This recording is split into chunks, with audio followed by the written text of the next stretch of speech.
Early voting has started in several states as we count down to the November 6th midterms. Voters on both sides of the political aisle are making accusations of either voter fraud or voter suppression, particularly in states where the races are especially tight. No surprise there. So joining us now to discuss, Travis Korson, Senior Vice President at Madison Strategies, and Josh Schwerin, Communications Director at Priorities USA. Guys, I want to get to two states in this segment, Georgia and North Dakota. But let's start with Georgia, because that is where 53,000 voter registration applications have been suspended under this new exact match law, which requires, for those that don't know, it essentially requires your government issue ID and the names listed on their voter rolls to be identical. And I mean, we're talking like not even a hyphen can be in the wrong place. So Josh, I'll start with you. What do you make of this law and the impact that it's already having on this race? It makes it harder for people to vote, and it predominantly impacts African-American voters who are more likely to vote for Democrats. No matter who it impacts, we should be making sure that every American citizen has the right to vote, and it's easy for them to do so. We shouldn't be putting up more barriers. And there's no evidence that there's actually widespread fraud. So like the idea, this talking point that we need to prevent fraud, there is no evidence of that. There's the occasional case here and there, but you can count them on one hand, basically. And 53,000 voters, those are 53,000 voters who now, if they go and they jump through the hoops and they put through the effort, maybe they can actually vote, but it gets harder, so it dissuades them from doing it. In America, we value our democracy. We should make it easier to vote, not harder. Travis, what do you think? Kristin, I think it's important to clear something up about the law. First of all, the words exact match never actually show up anywhere in the law, and it doesn't actually stop anyone from voting. What it does is if your voter registration application does not match your government-issued ID, you are placed in what's called a pending status. And you have 26 months, over 2 years, to rectify that information with the Board of Elections, who notifies you via mail about the discrepancy. Also important to note, you can still vote on the day of the election. All you need to do is show up to the polling place with your photo ID, and they can rectify that issue at the polling place. So to say this law is going to stop or disenfranchise anyone from voting is absolutely far from the truth. But how will it prevent illegal voting?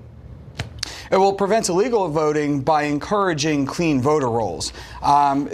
In Georgia, there was a precinct actually in the primary election where it was over 248% turnout as opposed to the amount of registered voter. So there is a need in the state of Georgia to actually clean the rolls, make sure only people who are supposed to vote are voting.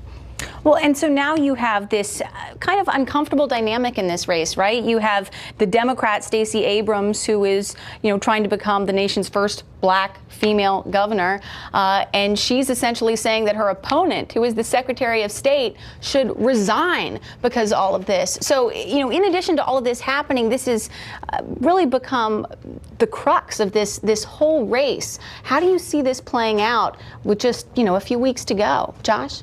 Well, he should resign, and this is going to court on the actual basis of the law, so we'll see if that continues through Election Day. But of course he should resign. There's no way that one candidate in an election should be controlling the rules for that election in a close race. It's outrageous. So he should do the right thing and take a step back, and Stacey Abrams is absolutely right about that, so we'll see what happens. But she's 100% right. Travis, I'm guessing you don't agree. Yeah, I think it's a little disingenuous for Ms. Abrams to act like she's so concerned about the integrity of the vote. Her new Georgia project, which was actually responsible for registering to vote a lot of the individuals where there are discrepancies on the rolls, there have actually been 14 paid canvassers for that organization that are now facing charges for filing fraudulent voter registration forms. So she has her own problem when it comes to election integrity, and I think she needs to face that. And this is not just, this argument is not just playing out in Georgia, as I mentioned, in North Dakota, where Native American tribes, who, of course, largely vote Democratic, they're also dealing with something similar, a requirement that they provide their legal name, current street address, date of birth. But the problem is that a lot of Native Americans, of course, don't live on streets. They live on reservations. What sort of impact do you think that this is going to have on that race? Well, Heidi Heitkamp won in 2012 by about 3,000 votes. In 2013, Republicans started to try to make this change, and it just actually went into effect October 8th, after the primary. So the rules even changed since the primary. So now if there's, I think I read there was something like 5,700 potential voters who are influenced or who are going to be blocked by this and have to go find street addresses that don't exist. That's the margin of the election. That's more than the margin was in 2012. So I think it could motivate Native American voters on reservations to overcome these hurdles and turn out, and I hope that's what happens.